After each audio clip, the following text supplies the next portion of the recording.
In 1990, a pivotal year in American automotive history, pickup trucks finally stopped being just utilitarian workhorses and for the first time stepped en masse into the spotlight as full-fledged heroes of performance, noise, and emotion. In this new reality, the Chevrolet 454 SS looked less like an extra trim package and more like a manifesto. Take a light, rear-wheel drive C1 500, cram in a huge 454 cubic inch big block, keep only the one, most honest driven axle at the back, and tell the market, here's a pickup built to go fast, not just to tow. It was as black as freshly polished onyx asphalt on a night highway, with red accents and lettering, as if someone had taken an ordinary work truck and given it the look of a street brawler that had nothing to prove in words. But behind all this visual theater stood surprisingly down-to-earth hardware. Under the hood worked a big block 454L19 familiar from heavy Chevrolets, a 7.4-liter engine fitted not with a flashy multi-port injection system, but with simple, reliable throttle-body fuel injection, designed not for records, but for longevity, stable cold starts, and a peaceful life for mechanics at the service bay. Its 230 horsepower at 3,600 RPM and 385 pound-feet of torque from around 1,600 RPM sound almost modest today.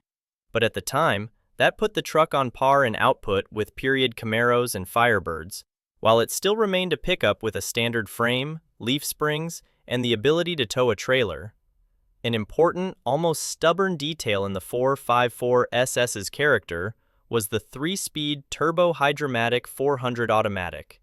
While passenger cars were already switching to 4-speed automatics, GM's engineers preferred the heavy-duty, time-tested 3-speed unit so that this pickup could withstand big block torque and potential towing loads, even if the owner chose to ignore its sport truck positioning. It was paired with a 3.73-to-1 rear axle, creating a personality where, with a gentle push of the throttle, the speedometer needle didn't rush skyward, but climbed steadily and confidently, while the main sensation was of a continuous wave of torque from idle, so thick and dense that it felt as if the asphalt itself softened under the wheels. The 1990 launch models were not only the beginning of the story, but also its numerical peak. Roughly 13,700 examples from that year made up the lion's share of a little over 17,000 units built during the short 1990 to 1993 production run. So it is the early black 1994 54 SS trucks that are still perceived as the true icons of the breed. Externally, these pickups inherited the then-new GMT 400 design introduced 2 years earlier. A smooth, aerodynamically honed body with no crude drip rails above the doors, neatly integrated mirrors, and a rounded leading edge of the hood flowing gently into the windshield. All of it born in the wind tunnel rather than only on designers' drawing boards. For the late 80s, this cleanliness and smoothness looked like something from the world of coupes, not utilitarian haulers, and it was onto this relatively sleek silhouette that Chevrolet's engineers draped the 454 SS visual costume. Full black paint, black bumpers instead of chrome, little bright trim, and large white and red 454 SS scripts on the bedsides and tailgate, so that even from far away in a rearview mirror, it was clear that what was closing in behind was not a farm implement, but a kind of street muscle car in pickup form. Interestingly, despite some buyers' expectations, the 454 SS made no claim to versatility. There was only one cab option, a regular single cab, only a short wheelbase, only rear-wheel drive, and no four-wheel drive at all, even though by the late 80s the market was steadily warming up to all-weather 4x4 trucks. That was a deliberate choice, to build not a pickup for every occasion, but a niche toy muscle truck, almost like a coupe that had accidentally been fitted with a cargo box at the back. Many owners hauled little more than a set of drag strip wheels in the bed, plus a toolbox and the security system of a massive lock on a removable hitch. Inside, the 454 SS carried through the same philosophy, It wasn't luxurious by modern standards, but it was distinctly more car-like in feel than older GM pickups with their upright metal dashboards and chromed levers. A wide, horizontally oriented instrument panel, an electronic climate control module instead of a simple mechanical slider, and the famous needleless gauges, where rotating drums with a single red mark served as pointers, created the impression that the driver sat not in a workhorse, but in something akin to a big family sedan from the near future. Buyers reacted to these unusual instruments ambivalently. Many found them hard to read, and within a few years, Chevrolet reverted to conventional analog needles. But those early spinning drum speedometers and tachometers became a recognizable signature of the first 454 SS trucks, and are now often sought out by collectors looking for cars with untouched, first-generation gauge clusters. Despite the sport truck image, the 454 SS cabin was not Spartan. Sport bucket seats with a center console were standard, trimmed in Silverado-grade cloth, and even here, GM did not bother to engineer unique chairs, instead borrowing seats from the Chevrolet Astro minivan, which both underscored corporate part sharing and gave the pickup unexpectedly comfortable seating with decent lateral support.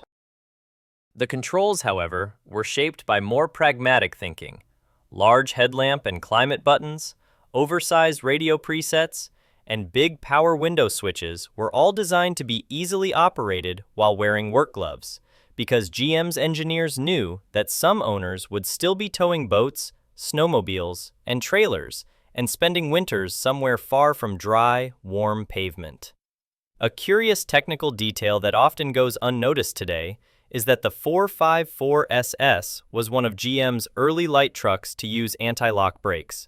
But in typically frugal GM fashion, this was an RWAL setup, rear-wheel anti-lock only, while the front axle could still lock in a panic stop if the driver stabbed the pedal too hard. This configuration was a compromise. On the one hand, the unladen bed made the rear end prone to premature lockup, especially on slippery surfaces, so focusing assistance on the back axle had its logic. On the other hand, full four-wheel ABS was an expensive luxury at the time, and the engineers essentially gave customers half a solution that nonetheless improved safety without blowing the project budget. All this mechanical substance was wrapped in dimensions that look modest by today's standards. Roughly 4.95 meters in overall length and a wheelbase just over 1.94 meters made the 454 SS almost compact compared with modern full-size pickups, which have swollen into near-truck territory and often barely fit into older garages. Paradoxically, in the early 90s, these numbers seemed entirely normal, even large, but now many enthusiasts value the 454 SS precisely for its relative tidiness. It still feels like a true full-size from behind the wheel, yet it can be parked on a city street and threaded through older neighborhoods without turning every U-turn into an elaborate maneuver. Among the more obscure facts rarely mentioned is how the 454 SS was positioned inside GM itself. Chevrolet did not officially market it as a work truck, but used it as an image flagship, a kind of muscle symbol in the showroom, standing out among ordinary C1500Es with small V6 engines and diesels. At many American dealerships, one of these trucks stood right by the entrance, parked at a dramatic angle, and even if the customer eventually left with a much more modest pickup, the impression left by the black big block with its huge 454 SS decals worked for the brand as well as any TV commercial. Another interesting detail concerns color choices. At first, the 454 SS was available only in black, which made it both instantly recognizable and slightly monotone. But later Summit White and a bold red shade were added. Those later colors were built in much smaller runs and are prized by collectors simply because, against the sea of black trucks, they read like rare, special series variants.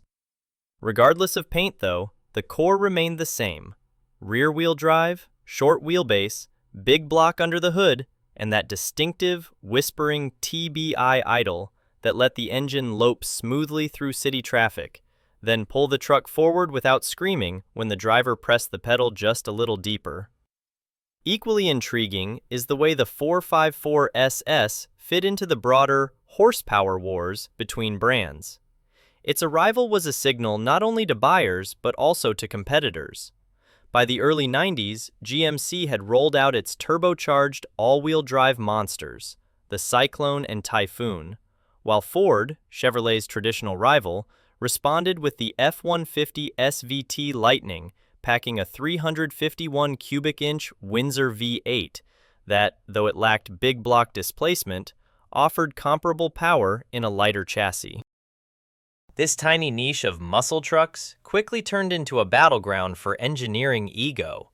What mattered here was not so much sales volume as image, magazine test victories, and the sense that your brand was the first to truly merge a ladder frame with the soul of a muscle car. One little-known consequence of this positioning was that, in the early years, many U.S. insurance companies classified the 454 SS not as a regular pickup, but as a performance vehicle, which in some states pushed premiums above those for standard C1500s despite their identical cabs and beds. It was another sign that the market instinctively saw the truck more as an enthusiast's toy than a ranch hand's tool. Another rarely discussed aspect is that some dealers quietly offered customers semi-official upgrade packages, hotter camshafts, revised ECU tuning for the injection system, and similar tweaks that squeezed extra horsepower out of the L19 and TBI setup without altering the block's geometry. These trucks never appeared in formal catalogs, but among enthusiasts, they circulated as quasi-factory specials capable of putting a couple of car lengths on a stock 454 SS in the quarter mile. In terms of driving feel, the 454 SS was not just a straight-line sprinter. Its factory performance handling package included a thicker front stabilizer bar, quicker steering with a ratio of around 12.7 to 1, and Bilstein shocks. So for its time, this pickup surprised drivers with its composure and its ability to take long highway sweepers confidently, all while preserving the big block's lazy, torque-rich character.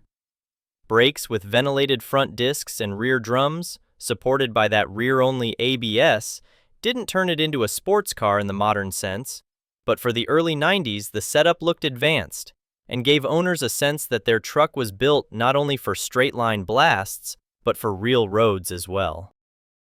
Officially, 0 to 60 miles per hour came up in about 7.7 seconds, and the later post-91 versions with the 4-speed automatic and shorter 4.1 0-to-1 rear gearing sliced off a few more tenths, which, by the standards of the time, put a heavy, body-on-frame pickup on par with many hot coupes that, just a decade earlier, no one would have even thought to compare with a truck. On the flip side, top speed remained sensibly constrained by aerodynamics and gearing at around 170 kilometers per hour, making the 454 SS more of a master of hard launches off traffic lights and decisive highway passes than a candidate for Autobahn duty. And that fit perfectly with the character of the American highways it was built to roam. As more powerful passenger cars arrived, and even modern turbocharged four-cylinder pickups began offering well over 300 horsepower and 400 pound-feet of torque, the 454 SS's numbers on paper stopped turning heads, but that was precisely when it earned classic status. It ceased to be merely a fast truck and became a symbol of an era when a big engine and honest rear-wheel drive were enough to crown you king of the stoplight drag. Today, low-mileage examples are particularly coveted, including legendary 1990 trucks showing only single-digit or teen miles on their odometers and crossing the auction block in near-museum condition.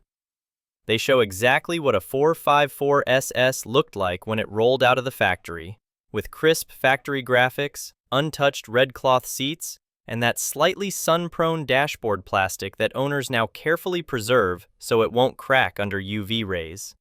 Yet, unlike many other collectible machines, the 454 SS still remains a relatively attainable ticket into the world of classic American power.